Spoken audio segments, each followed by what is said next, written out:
चलिए, बहुत बहुत धन्यवाद। आप लोग यहाँ पर प्रेजेंट हैं? ये था क्लास 10 की आवाज आप लोग सुन रहे थे। क्लास 10 के बच्चे हैं और क्लास 10 में पढ़ाई हो रही है बायोलॉजी की, और बायोलॉजी में पढ़ाई हो रही है चैप्टर नंबर 7 की। 7 में भी एक पार्ट हम लोगों ने पढ़ा दिया, जिसमें आप लोगों ने देखा था। इस चैप्टर का नाम है आनुवांशिकता एवं जैव विकास। आनुवांशिकता एवं जैव विकास में जनक, संतान, आनुवांशिकी गुण, विभिन्नता, विभिन्नता के प्रकार, आनुवांशिकता, आनुवांशिकी के बारे में बहुत अच्छे से हम लोगों ने कल अध्ययन किया था, है ना। इसके बाद आप लोगों ने पढ़ा था कायिक लक्षण, जिसको हम लोग उपार्जित लक्षण भी बोलते हैं। आनुवांशिकता का पिता किन्हें कहा जाता है, उन्होंने क्या प्रयोग किया, इसके बारे में पढ़ा। और इसके बाद आपने मेंडल का पहला प्रयोग देख लिया था। इसके बाद इनका दूसरा भी प्रयोग पढ़ा था आप लोगों ने। मेंडल का दूसरा प्रयोग भी हम लोगों ने पढ़ा था, जिसके बारे में हम लोग जीनोटाइप और फेनोटाइप के बारे में सीखा था। उसके बाद मनुष्य में लिंग निर्धारण कैसे होता है, यहां तक की बात हम लोगों ने बहुत अच्छे तरीके से सीख लिया था। आप देख सकते हैं कि यहां तक हम लोगों ने सीखा था इस चीज को। अब इसके बाद जो है हम लोगों को पढ़ाना है आगे। आज का जो पार्ट है हम लोग आगे देखेंगे, तो चलिए हम लोग देखते हैं। और ये सब सारे वीडियो भी हम आपको डाल दिए हैं यूट्यूब पे भी, इंस्टाग्राम पर भी, मेरा फेसबुक पे भी, है ना। तो चलिए अब हम लोग यहाँ पे बात करते हैं इसके आगे। तो इसका नाम ही है आनुवांशिकता एवं जैव विकास। मैंने पहले ही कहा, तो आनुवांशिकता के बारे में जितनी जानकारी देनी थी, है ना, जितना आप लोगों के चैप्टर में पढ़ना था, है ना, मैंने जो टॉपिक्स पढ़ने थे वो सब सारे चीज हमने कर दिया। अब हम लोग जो टॉपिक लेकर के चल रहे हैं उसका नाम है जैव विकास। अब जैव विकास के बारे में थोड़ा सा हम लोग जानकारी प्राप्त कर लेते हैं कि जैव विकास कहते किसको है। तो यहीं पे हम लोग पढ़ लेंगे जैव विकास के बारे में। देखिए ध्यान से, जैव विकास के बारे में थोड़ी सी हम लोग जानकारी प्राप्त करते हैं। थोड़ी सी क्या, जो आपको पढ़ना है वो हम पढ़ा ही देते हैं। तो जैव विकास के बारे में हम लोग समझ लीजिए। तो जैव विकास है क्या चीज, तो सबसे पहले इसका डिफिनेशन थोड़ा सा हम लोग जान लें तो हम लोगों के लिए बेहतर होगा। तो जैव विकास कहते किसको है, तो जैव विकास कहते हैं जीवों की उत्पत्ति। देखिए आप ध्यान से समझिएगा, जीवों की उत्पत्ति, जीवों की उत्पत्ति, इतिहास, जीवों की उत्पत्ति, इतिहास एवं लगातार परिवर्तन जो होता है जीवों में, उसके अध्ययन को ही हम लोग जैव विकास कहते हैं। तो जीवों की उत्पत्ति, इतिहास एवं लगातार परिवर्तन, लगातार परिवर्तन, लगातार परिवर्तन के अध्ययन को, लगातार परिवर्तन के अध्ययन को, लगातार परिवर्तन के अध्ययन को क्या कहते हैं हम लोग, जैव विकास कहते हैं। क्या बोलते हैं? आवाज नहीं जा रही है क्या आप लोग को? आवाज नहीं जा रही है? बोलते हैं ये नहीं। यहाँ सत्यनारायण भगवान की कथा चल रहा है क्या? मारेंगे कि बस चल जाएगी बाहर? उसके अध्ययन को क्या कहते हैं? जैव विकास कहते हैं। क्या कहते हैं? जैव विकास कहते हैं। फिर से बोलिए, क्या हम लोग जीवों, जैव विकास किसे कहते हैं? तो जीवों की उत्पत्ति, उसके इतिहास एवं उसके लगातार परिवर्तन के अध्ययन को जैव विकास कहते हैं। शायद जो आज हम लोग नजर आ रहे हैं, या जैसे हम लोग, आप लोग जो नजर आ रहे हैं, ये पहले ऐसा नहीं था। पहले हम लोग माने जाते थे, चिंपांजी के नजदीकी माने जाते थे, कि हम लोग उसी टाइप के लगते थे, वनमानुष टाइप के लगते थे। धीरे धीरे धीरे धीरे धीरे धीरे हम लोगों के जनरेशन में बहुत ज्यादा चेंजिंग हुआ, और बहुत ज्यादा चेंजिंग होने की वजह से आज हम लोग भले ऐसे दिखाई दे रहे हैं। इसी बात को कहते हैं अपने जनक में लगातार परिवर्तन। इसी को क्या बोलते हैं? जनक में लगातार परिवर्तन। और एक चीज को, इस बात को आप लोग जान लीजिए कि जिस अंग का इस्तेमाल ज्यादा होगा, वह अंग ज्यादा मजबूती से ज्यादा विकास करेगा। समझे कि नहीं? जैसे अगर आप दाहिने हाथ का यूज ज्यादा करते हैं, तो आपका दाहिना हाथ बाएं हाथ से ज्यादा मजबूत होगा। जैसे इसके लिए आप क्या कर सकते हैं, जैसे देखिए, आप अगर दाहिने हाथ का इस्तेमाल ज्यादा कर रहे हैं तो यह हाथ जो है से ज्यादा मजबूत कैसे होगा, या जो व्यक्ति बायां हाथ का ज्यादा यूज करता है उसका हाथ दाहिना से ज्यादा बायां मजबूत कैसे होगा। तो इसका आकलन कर सकते हैं कि आप कोई वजनदार वस्तु को दाहिना हाथ से उठाइए, अगर वही वस्तु को बायां हाथ से अगर आप उठा लेते हैं उतना ही भारी वस्तु को, तब तो आप लोगों का दोनों हाथ बराबर है। लेकिन अगर मान के चलिए कि दाहिना हाथ से मैंने ज्यादा वजन का वस्तु उठा रहे हैं और उतना वजन का वस्तु बायां हाथ से नहीं उठ रहा है, इसका मतलब यह है कि आप दाहिना हाथ से ज्यादा काम करते हैं। और ऐसा भी अगर पता चलता है तो आप किसी को बायां हाथ से मारिए और किसी को फिर दाहिने हाथ से पीटिए, तो आपको ऐसा लगेगा कि आपको दाहिने हाथ से जब पिटाई होगी है ना, तो वो ज्यादा मजबूती से फाइट करेगा, वो है कि नहीं। तो इसी प्रकार से किसी व्यक्ति का बायां हाथ ज्यादा कार्य करता है, कोई व्यक्ति वजन ज्यादा दाहिना पैर पर देता है तो दाहिना पैर की तरफ, और जिसका वजन बायां पैर पर होता है तो बायां पैर पर है ना ज्यादा जो है वह मजबूत हो जाता है। यानी कि जिस अंग का आप ज्यादा प्रयोग कीजिएगा वह अंग आपको ज्यादा है ना विकास करेगा, समझे कि नहीं। तो ये हम लोगों का उपार्जित लक्षण है। उपार्जित लक्षण का मतलब क्या हुआ, ये ऐसा लक्षण है ना जो हम अपने शरीर के माध्यम से हमने किया है। जैसे देखिए उपार्जित लक्षण में आप लोगों ने क्या देखा था, यहाँ पे आपको लिखा हुआ था क्या चीज, देखिएगा ध्यान से। उपार्जित लक्षण में आप लोगों को हमने पढ़ाया था कि वातावरण पर्यावरण में काम करने में जो लक्षण, काम करने से जो लक्षण शरीर में आ जाता है उसको क्या कहते हैं, उपार्जित लक्षण, है कि नहीं। जैसे आप अगर रोज जिम में जाते हैं और रोज मेहनत करते हैं तो आपकी बॉडी पहले से चेंज हो जाएगी, तो यह आपका उपार्जित लक्षण है। यह कैसा लक्षण है, उपार्जित। आप बहुत मेहनत कीजिएगा पढ़ाई के प्रति, अगर आपका लगाव रहेगा तो आप पढ़ने के लिए बेचैन रहिएगा, हर नया नया चीज सीखने के लिए बेचैन रहिएगा, तो यह आपका उपार्जित लक्षण है। और मान के चलिए कि अगर आप किताब से आपको प्रेम नहीं है तो हर चीज से आप भागिएगा, है ना, हर पढ़ाई से आप भागिएगा। जैसे अभी हमको क्या करना पड़ा है, 10 क्लास के बच्चे हैं, आपकी तैयारी के लिए जो है ना हमको जोर लगाना पड़ रहा है, जबकि आप लोगों की इच्छा मर चुकी है ना, आप लोगों के अंदर से इच्छा जो है समाप्त हो चुकी है कि नहीं। आप लोगों को क्या लगता है कि हमको पढ़ना बहुत जरूरी नहीं है, तो यह आपका उपार्जित लक्षण है। यह आपका क्या है, उपार्जित लक्षण है कि आप उससे भागते हैं, है कि नहीं। कुछ बच्चा जो है जान प्राण दिए हुए कि नहीं हर स्थिति में हमको एग्जामिनेशन को बहुत अच्छे से पास करना है ना, हमको बहुत अच्छा रैंक लाना है, बहुत अच्छा हमको करके दिखाना है, तो वह पढ़ाई के पीछे पागल है। वह उसको न भूख लग रहा है न प्यास लग रहा है, कुछ नहीं सूझ रहा है, सीधा उसको पढ़ाई नजर आ रही है। तो यह आपका उपार्जित लक्षण है। यह आपका क्या है, उपार्जित लक्षण है। तो ये जो है आपके मेहनत पर यह डिपेंड कर रहा है कि आप क्या मेहनत कर रहे हैं। ये प्रकृति ने इसको नहीं भेजा है, ये आपका है ना, ये आपका जो है वंशागत लक्षण नहीं है, समझे कि नहीं। ये आपने किया है तो ये आपका लक्षण है, तो इसी को हम लोग क्या बोलते हैं, उपार्जित लक्षण। तो अब आगे से ध्यान से रखिएगा, है कि नहीं। जैसे देखिए आप लोग जो है, जैसे हम लोग कहते हैं ना कि गरीब का भी बेटा IAS क्यों बन जाता है, यह उसका उपार्जित लक्षण है, समझे कि नहीं।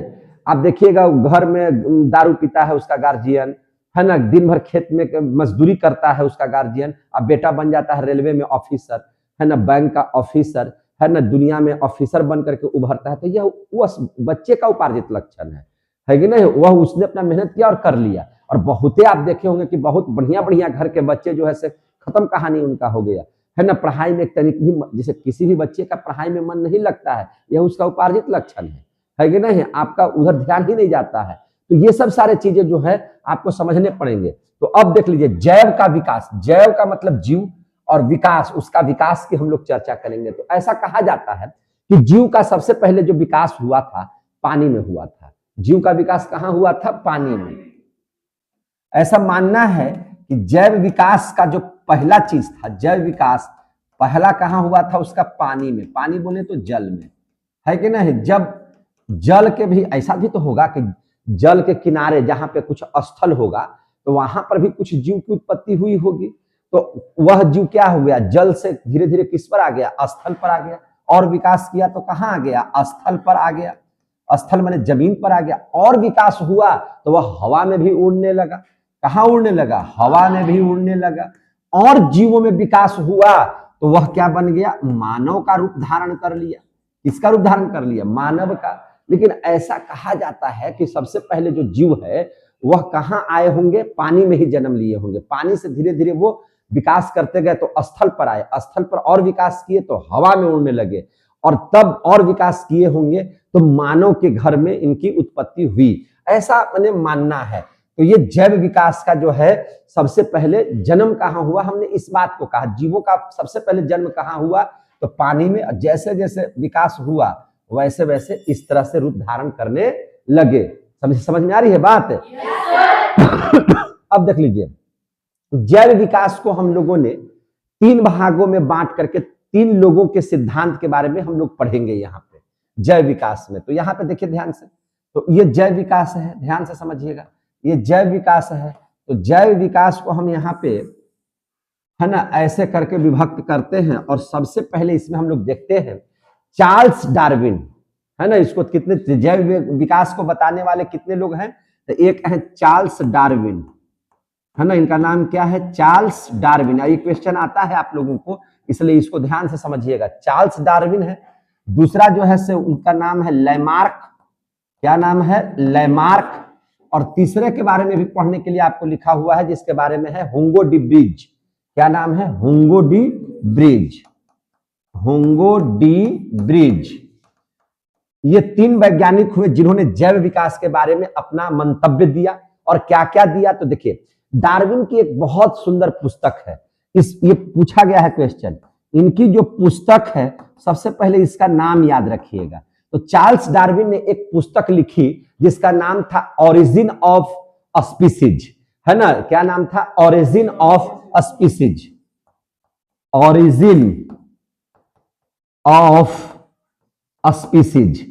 इस किताब में उन्होंने स्पीसीज, इस किताब में उन्होंने जितने भी प्रकार के जीव जंतु हैं, पूरा जीव जंतुओं के बारे में उन्होंने बहुत डिटेल से उस किताब में वर्णन किया है। पूरे आनुवांशिकता के बारे में उन्होंने बताया है, पूरा डिटेल तरीके से बताया है, पूरा गंभीर तरीके से बताया है। जिनकी किताब है ना, जिनकी किताब है चार्ल्स डार्विन की जो पुस्तक है। ये क्वेश्चन आया हुआ है कि चार्ल्स ये किताब किसका लिखा हुआ है, तो चार्ल्स डार्विन का लिखा हुआ है। किस पर आधारित है, तो आनुवांशिकता और जैव विकास पर ही आधारित है ये किताब, जिसमें पूरे स्पीसीज, स्पीसीज का मतलब है कि प्रजातियों की प्रकार, है ना, जीवों की प्रजातियों का प्रकार। तो उन सारे चीजों के बारे में बहुत अच्छे से अध्ययन उस किताब में किया गया है, ओरिजिन ऑफ स्पीसीज में, जो चार्ल्स डार्विन का लिखा गया है, जिसमें जैव विकास क्या है, आनुवांशिकता क्या है, पूरा बढ़िया से समझाया गया है। उन्होंने अगर इस पूरे किताब को देखिएगा तो उन्होंने जो सिद्धांत दिया, सिद्धांत बोले तो जो नियम उन्होंने बताया, उन्होंने क्या कहा उस नियम में, उस किताब का गूढ़ रहस्य उन्होंने क्या बताया। उन्होंने सिद्धांत जो दिया, उन्होंने कहा कि देखिए कोई जीव अगर प्राकृतिक में रहना चाहता है ना, अगर कोई जीव इस भूमंडल पर रहना चाहता है या इस वायुमंडल में रहना चाहता है, तो उसको क्या होगा कि प्राकृतिक के अनुसार ढलना पड़ेगा। अगर वह जीव प्राकृतिक के अनुसार नहीं ढलेगा तो उसकी जीवन लीला ही क्या हो जाएगी, समाप्त हो जाएगी। समझ में आई बात?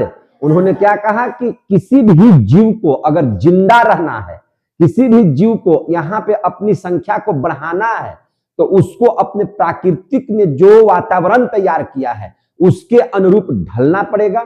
अगर वे नहीं ढलेंगे तो एक ऐसा समय आएगा जब उनकी लीला ही इस धरती से समाप्त हो जाएगी, है ना, वो बच नहीं पाएंगे। जैसे आज डायनासोर इस धरा पर नहीं है, कारण क्या है, डायनासोर अपने आप को इस प्रकृति के अनुसार अपने आप में परिवर्तन न ला सका, जिसकी वजह से क्या हुआ कि वो समाप्त हो गए। यानी कि आपको जिंदा रहना है तो इस प्राकृतिक में वातावरण के साथ आपको मैचिंग करना पड़ेगा। अगर आप वातावरण के साथ मैचिंग नहीं कर पाएंगे तो आपका रहना क्या हो जाएगा, मुश्किल हो जाएगा। जिस सिद्धांत को हम लोग कहते हैं नेचुरल सिलेक्शन थ्योरी, क्या बोलते हैं, नेचुरल सिलेक्शन थ्योरी।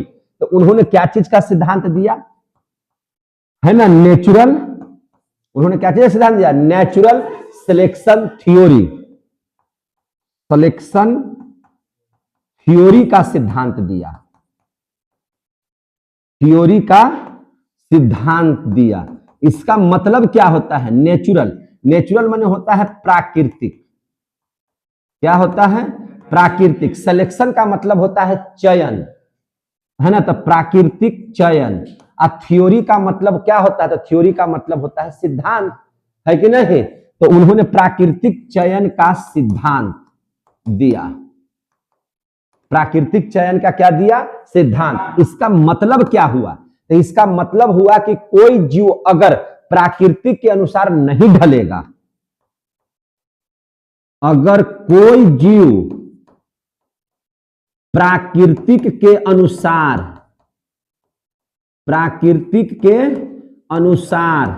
नहीं ढलेगा, कोई जीव प्राकृतिक के अनुसार नहीं ढलेगा, तो वह जीव, है कि नहीं, तो वह जीव समाप्त हो जाएगा। क्या हो जाएगा? समाप्त हो जाएगा, समाप्त हो जाएगा। ये किनका सिद्धांत था? चार्ल्स डार्विन का। जैसे आप देखिए, जैसे इस बात को समझने का प्रयास कीजिए इस स्तर से, है ना, जब आप प्रकृति के अनुसार नहीं ढलिएगा तो आप समाप्त हो जाइएगा। एग्जाम्पल के तौर पर इसका सबसे बढ़िया एग्जाम्पल है डायनासोर। क्या है? डायनासोर। डायनासोर के बारे में कहा जाता है कि बहुत साल पहले यह जीव जो है से पृथ्वी पर काफी मात्रा में है, काफी मात्रा में था, है नहीं, काफी मात्रा में था, समझे कि नहीं? लेकिन प्राकृतिक के अनुसार यह अपने आप को उस वातावरण में नहीं ढाल चुका। आज यह इस धरा से ही विलुप्त हो गया, इस ब्रह्मांड से ही विलुप्त हो गया। डायनासोर कैसा होता है? तो आप एक फिल्म देखिएगा जुरासिक पार्क या डायनासोर, है ना, टाइप कीजिएगा तो आपको सारा चीज उसमें दिखाएगा, समझे कि नहीं? और वह जीव आज समाप्त हो चुका है। देखिए, अब मान के चलिए, अब बहुत सुंदर बात समझिए, आप देखते हैं दो प्रकार के आपको लोग दिखाई देंगे, दो प्रकार के नहीं, तीन प्रकार के लोग दिखाई देंगे। एक होगा जिसकी चमड़ी बहुत गोरी है ना, उजला चमड़ी वाले, एक प्योर काला चमड़ी वाले, समझे कि नहीं? तो जो काला चमड़ी वाले लोग हैं, जो काली चमड़ी वाले लोग हैं, वह क्या है? गर्मी की सहने की ताकत उनमें ज्यादा होती है, वो ज्यादा गर्मी को सहते हैं। और जो ठंडा प्रदेश के जो लोग होते हैं, जो ठंड को सहते हैं, उनकी चमड़ी कैसी हो जाती है? तो उजला हो जाती है। कैसी हो जाती है? उजला। तो यहां पर इस बात को समझिएगा, हम आपको समझाने के लिए बता रहे हैं। जैसे एक हो गया काला चमड़ी, तो काला चमड़ी वाला लोग जो होगा वह क्या चीज सहन करेगा? ज्यादा गर्मी को, गर्म को सहन करेगा।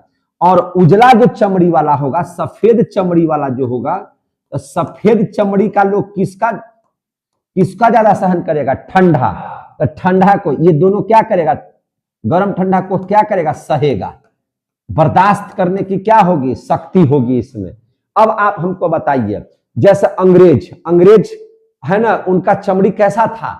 सफेद। उनका चमड़ी कैसा था? सफेद। यानी कि वो किसको बर्दाश्त कर रहे थे? ठंडा को, है ना, यानी कि वह ठंडे प्रदेश में रहने वाले लोग हैं और वो ठंडे को बर्दाश्त कर सकते हैं। और वेस्ट इंडीज वगैरह सबको देखिएगा, या मान के चलिए कि दक्षिण अफ्रीका के लोगों को देखिए, तो दक्षिण अफ्रीका के लोग आपको कैसे नजर आएंगे? काले। कैसे नजर आएंगे? काले। क्यों काले नजर आ रहे हैं? क्योंकि उनमें गर्मी को सहने की ताकत ज्यादा है। अगर इनको भेज दिया जाए ठंडा में और इनको भेज दिया जाए गर्मी में, तो क्या ये अपना जीवन यापन सही से कर पाएंगे? नहीं, क्योंकि यह अपने आप को वातावरण में ठंडा के अनुसार ढाल चुके हैं। और ऐसे लोग गर्मी को ढाल चुके हैं, काला चमड़ी वाले लोग। अगर उनके वातावरण में परिवर्तन हुआ और अगर अपने आप को नहीं संभाल पाएंगे तो उनकी प्रजाति क्या हो जाएगी? समाप्त हो जाएगी। समझ में आ गई बात ना? तो ये बात आप लोगों को बहुत अच्छे से समझ में आ गया होगा। लेकिन भारत के लोग न ज्यादा काला ही हैं और न ज्यादा सफेद ही हैं। तो इसका क्या उदाहरण हो सकता है? देखिए, आप जब रोटी बनाते हैं घर में, तो रोटी बनाते हैं तो अगर कच्चा रोटी रह गया तो वह रोटी सफेद हो जाती है। अगर वह रोटी कैसा हो गया? कच्चा। तो कच्चा रोटी क्या कैसा लगेगा आपको देखने में? सफेद।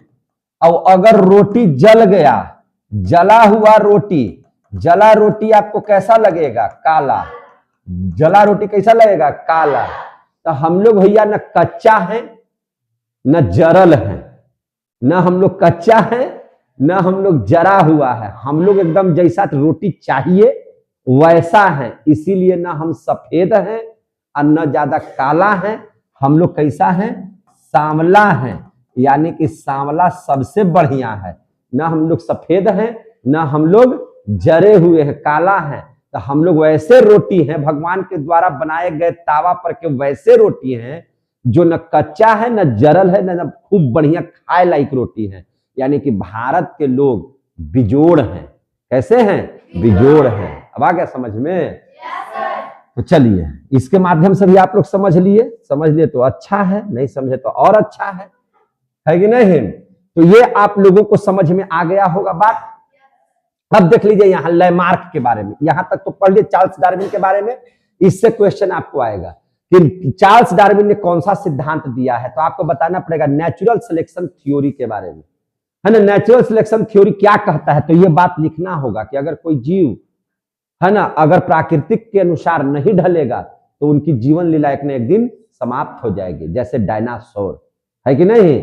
तो इस बात को आप लोगों को जान लेना है। तो ये इधर हो गया, हम जरा सा इसको इसे कर देते हैं। अब लैमार्क के बारे में जानिए।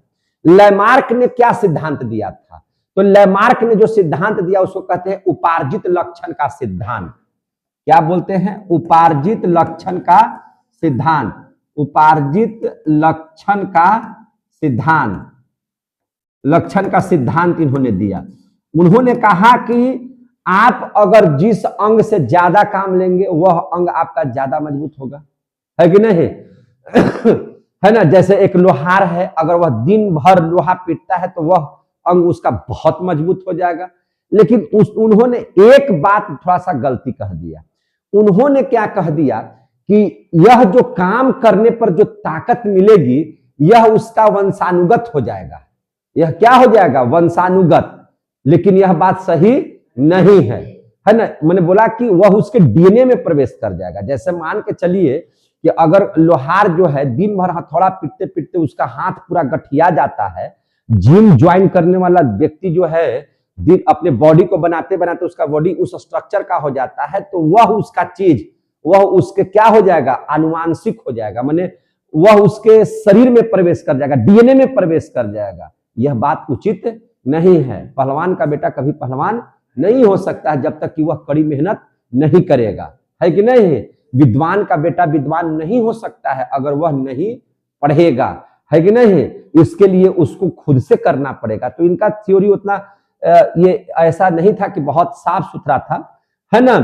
और जैसे देखिए इन्होंने क्या कहा था कि सबसे पहले जिराफ जो है, जिराफ को आप ले लिए, जिराफ का, है ना, सिर जो है इतना लंबा नहीं था।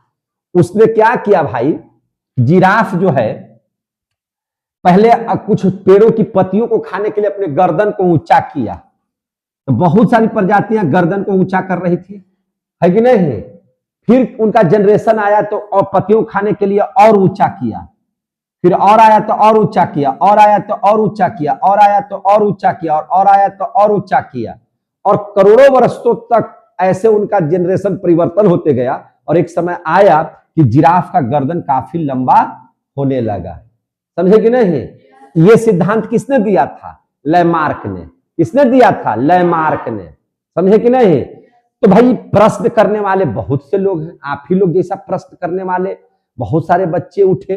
तो उन्होंने कहा कि हमारे घर की महिलाएं सब दिन कान छेदवाती हैं, है कि नहीं, नाक छेदवाती हैं, कान और नाक दोनों छेदवाती हैं। लेकिन ऐसा देखने को कभी नहीं मिला कि उनका बेटा बेटी हुआ तो पहले से कान छेदा हुआ है कि नहीं। ऐसा कभी नहीं हुआ कि पहले से कान छेदा हुआ है। जैसे आपका कहनाम है लैमार्क साहब, है कि नहीं, कि मैंने भोजन की तलाश में जिराफ जो है धीरे धीरे अपने गर्दन को ऊंचा किया, तो ऐसा हुआ कि उसका जनरेशन ही ऊंची गर्दन वाला पैदा होने लगा। आपने कहा तो आप हमको बताइए ना कि हमारे घर की महिलाएं कई एक साल पहले से, सतयुगे और द्वापर और त्रेता में भी हम लोग देखते थे कि, है ना, महिलाएं कान नाक छेदवाती थी और उसमें गहना पहनती थी। कहां उनके बाल बच्चे जो हुए वो कान छेदे हुए? ऐसा तो नहीं हुआ, है कि नहीं। इसलिए इनका जो थ्योरी था इसी वजह से, है ना, उतना बढ़िया नहीं लग रहा था, है कि नहीं। तो मान के चलिए कि जो दिए हैं तो कहना पड़ेगा ना, है ना, लेकिन इनका थ्योरी उतना जचा नहीं लोगों को कि ऐसा संभव नहीं है। तो याद रखिएगा, इन्होंने क्या कहा, इन्होंने कहा कि जिराफ खाने की वजह से, जिराफ खाने की वजह से, है कि नहीं, खाने की वजह से धीरे धीरे अपना सर ऊंचा कर लिया है, धीरे धीरे अपना सर ऊंचा कर लिया है, ऊंचा कर लिया है, जो उतना सही नहीं लगता है, जो उतना सही नहीं लगता है। समझे कि नहीं? इन्होंने इसके बारे में एक किताब लिखी, एक पुस्तक लिखी है। उस पुस्तक का नाम है, उस पुस्तक का नाम है फिलॉसफिक जुरैसिक। क्या नाम है? Philosophy Jurassic, philosophy Jurassic, Jurassic है कि नहीं? जुरासिक आप पिक्चर भी देख सकते हैं, जुरैसिक, है ना। फिलॉसफिक जुरासिक पुस्तक में वो अपने सारे चीजों का वर्णन किया है, और जब किताब आप पढ़ेंगे तो आपको एहसास होगा कि कुछ बातें इनकी अच्छी लगती हैं, लेकिन कुछ बातें बेवजह टाइप की लगती हैं। जैसे अभी आप लोगों को नहीं लग रहा है ये सब बात बेवजह टाइप का है कि नहीं? तो ये बात कुछ हद तक सही नहीं लगता है। इन्होंने ही, बहुत इंपॉर्टेंट बात हम आपको बता रहे हैं और पढ़ाए भी हैं आप लोगों को, बायोलॉजी मीन्स क्या होता है? जीव विज्ञान। यह जो शब्द है, यह जो शब्द है, यह लैमार्क नहीं दिया था। जीव विज्ञान जो शब्द है, जैसे आप कहते हैं ना कि आपका नाम पिंकी है, तो आपका नाम सोनम है, आपका नाम सौरभ है, आपका नाम कुछ है, तो जो नाम कौन दिया था? आपके पिता, माता, या आपके मौसी, मौसा, या भाई बहन, कोई भी दे सकता है। तो जो दिया, तो हम लोग नहीं कहते हैं कि हमारा नाम फला आदमी रखे थे, बोलते हैं कि नहीं बोलते हैं? उसी प्रकार से बायोलॉजी का, बायोलॉजी यानी कि जीव विज्ञान, यह जो शब्द आया, किसने दिया? लैमार्क ने। किसने दिया? लैमार्क ने। तो याद रखिएगा, जीव विज्ञान शब्द किसने दिया, है ना? जीव विज्ञान शब्द लैमार्क ने दिया। किसने दिया? लैमार्क ने दिया। याद रखिएगा, किसने दिया? लैमार्क ने दिया। आ रहा है समझ में? तो इसके बारे में हम लोग पढ़ लिया। इसमें से एक क्वेश्चन आपके एग्जाम में आने वाले हैं, अगर ये ध्यान में रहेगा तो आप क्वेश्चन बना सकते हैं। समझे कि नहीं?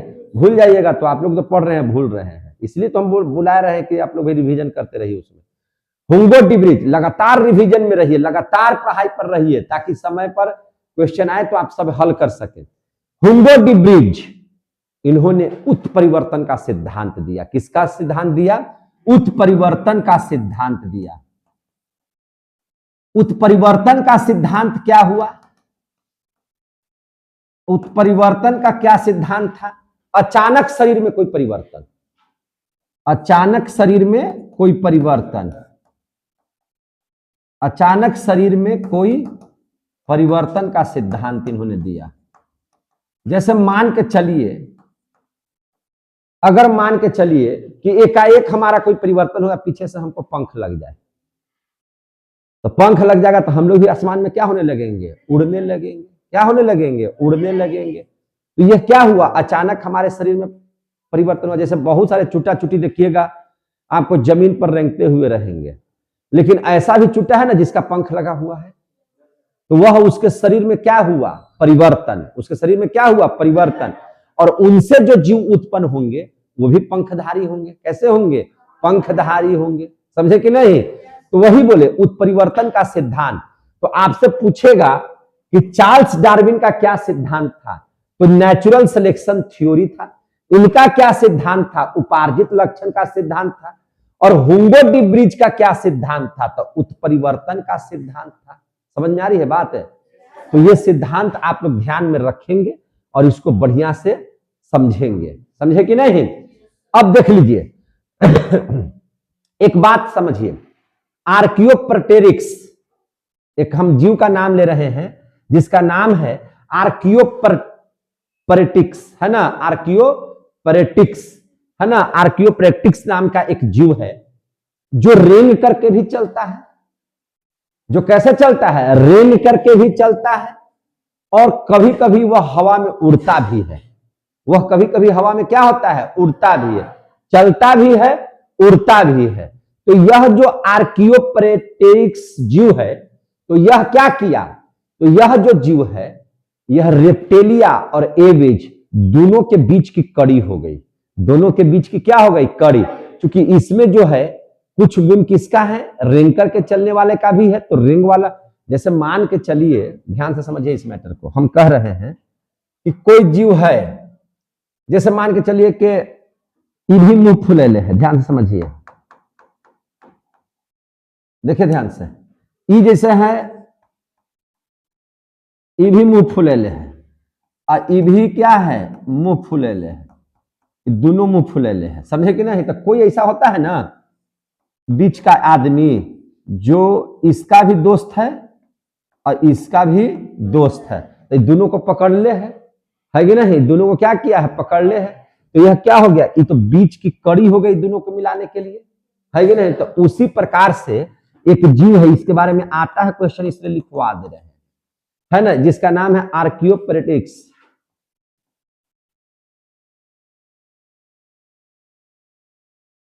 आर्कियोप्टेरिक्स, क्या नाम है इसका, आर्कियोप्टेरिक्स, है ना। आर्कियो इसलिए इसको बता रहे हैं कि क्वेश्चन भी आया हुआ है और इसको नाम भी याद रखे और पूछेगा भी।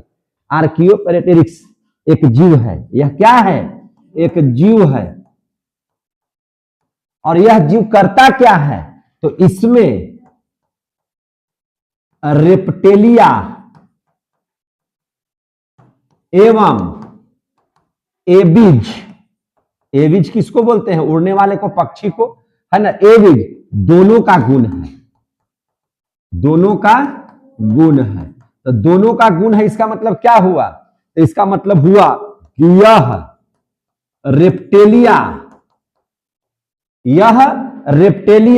एवं एविज दोनों के, है ना, दोनों के बीच की कड़ी है, दोनों के बीच की कड़ी है। यह क्या है, दोनों के बीच की कड़ी है। समझ में आ गई बात है। इसीलिए हम इसको कहां रखे, इसको हम लोग नोट में लिखे हैं। किसमें लिखे हैं, नोट में। उदाहरण से समझ गए कैसे कड़ी है, सो है कि नहीं। तो इस बात को ध्यान में रखिएगा और ये वाला नाम जो है जरूर याद रखिएगा, आर्कियोप्टेरिक्स, है ना, आर्कियोप्टेरिक्स। क्या नाम रखिएगा, आर्कियोप्टेरिक्स। एक जीव है जो रेंग कर और उड़ कर के दोनों का गुण उसमें सम्माहित है। यहां तक क्लियर हो गया। तो अगर इसको पढ़ लिए तो हम अगला टॉपिक देख लेते हैं, जिसका नाम है जीवाश्म। जिसका नाम क्या है, जीवाश्म। देखिए, जीवाश्म कहने से नहीं पता चल रहा है कि जीव का अंश, इसमें क्या है, जीव का अंश। तो जिसमें जीव का अंश है उसी को क्या बोलेंगे, जीवाश्म। उसको क्या बोलेंगे, जीवाश्म। तो जीवों के अंश को हम लोग क्या कहते हैं, जीवाश्म। लिख दें, जीवों के अंश को क्या कहते हैं, जीवाश्म कहते हैं, जीवाश्म कहते हैं। जीवों के अंश को हम लोग क्या कहते हैं, जीवाश्म कहते हैं।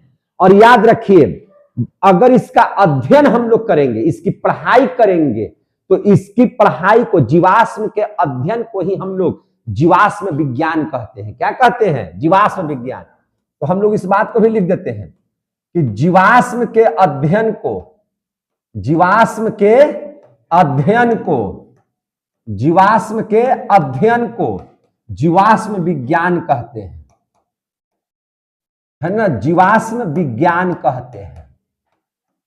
याद रखिएगा, जीवाश्म विज्ञान कहते हैं। समझ में आ गई कि नहीं बात है ना। जिसको अंग्रेजी में हम लोग क्या बोलते हैं, प्लेंटेलॉजी। क्या बोलते हैं, प्लेंटेलॉजी। प्लेंटेलॉजी, जीवाश्म के अध्ययन को जीवाश्म विज्ञान, इसको क्या कहते हैं, प्लेंटेलॉजी कहा जाता है। समझ में आ गई बात है। तो इसको हम लोग क्या बोलते हैं, प्लेंटेलॉजी।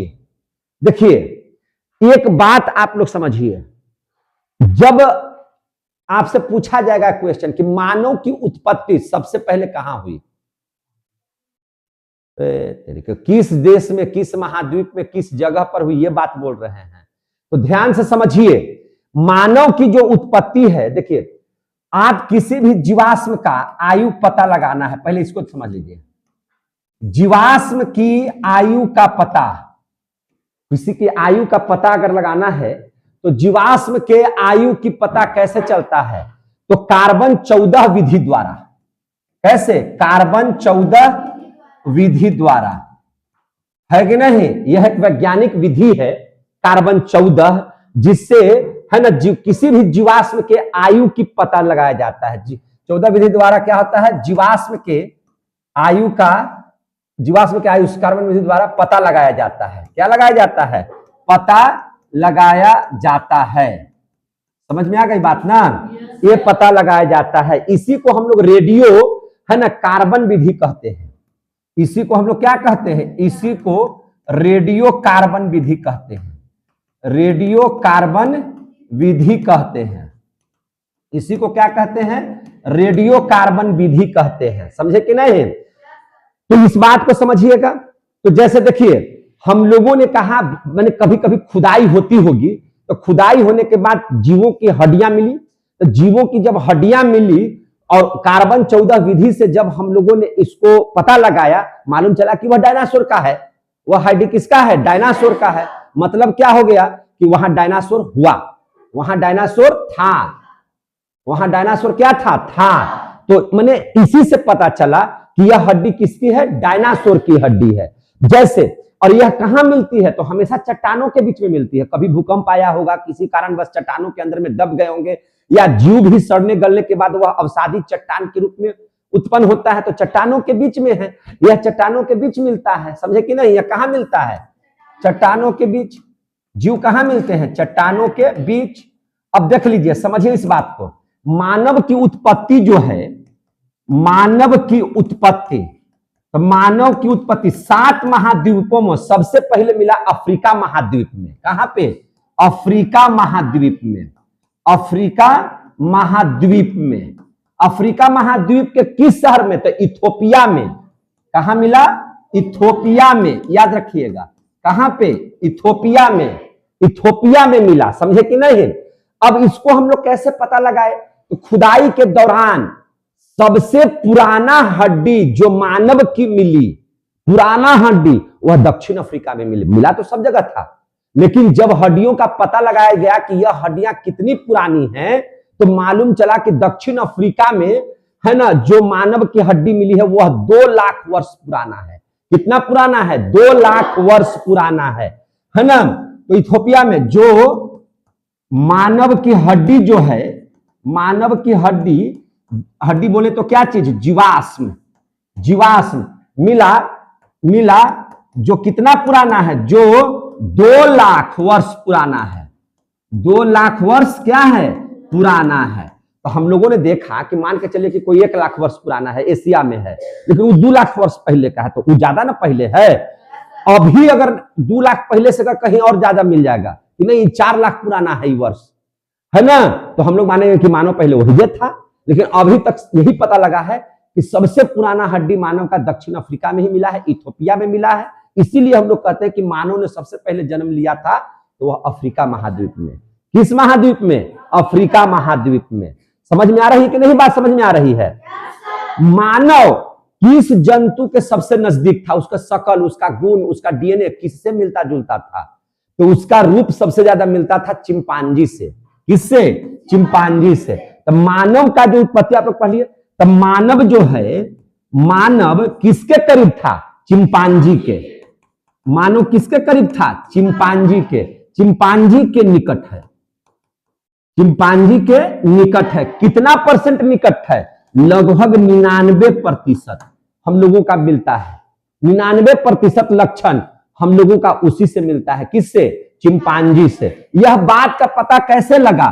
तो इस बात का पता डीएनए से लगा। जब चिंपांजी का डीएनए और मानव का डीएनए मिलाया गया तो 99% डीएनए दोनों का मैच कर गए, और 1% जो मैच नहीं किया वही मानव को मानव बनाया और चिंपांजी को चिंपांजी बना दिया। बाकी 99% डीएनए हम लोगों का किससे मिलता है? चिंपांजी से मिलता है। समझ में आ गई बात? तो यानी कि मानव के विकास की दृष्टि से किस जंतु से नजदीकी संबंध है? तो चिंपांजी से। इस बात को आप लोग जान लीजिएगा। किससे? चिंपांजी से। डीएनए क्या है? इसको हम लोग बोलते हैं डीऑक्सी राइबोक्सिलिक न्यूक्लिक एसिड। क्या बोलते हैं? Deoxy riboxylic nucleic acid.